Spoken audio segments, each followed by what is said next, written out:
Quand on parle d'extinction, c'est effectivement bon, les répartitions des espèces, ça bouge effectivement dans l'espace, vous avez parfaitement raison, et ça bouge aussi dans le temps. Ça peut très bien disparaître à un endroit et continuer un peu plus dans un autre où il va y avoir des conditions un peu plus favorables. Donc c'est ce qu'on appelle l'extension stratigraphique de l'espèce.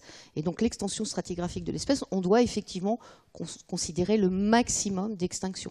Alors les grandes crises, quand on parle des grandes crises, telles que les 5 que je vous ai parlé, il faut vraiment que ce soit quelque chose qui se ressente à une très très grande échelle.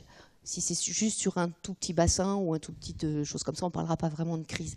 Donc effectivement, il faut essayer d'avoir le plus possible de données dans des lieux géographiques différents.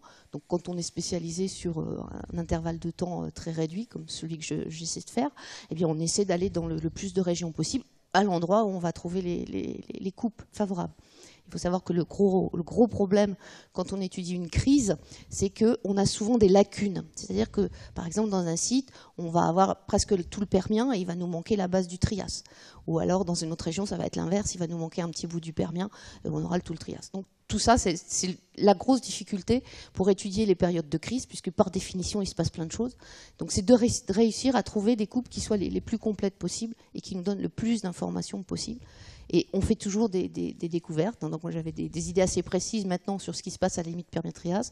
On vient de me donner des échantillons qui viennent de Vietnam, qui me font un peu changer les idées que j'ai dans la tête, puisque j'ai découvert des nouvelles choses que je n'avais découvertes dans aucune des coupes que j'avais jusqu'à maintenant. Donc c'est ça aussi la recherche, de faire avancer un petit peu les idées, de ne pas être figé dans ses idées justement.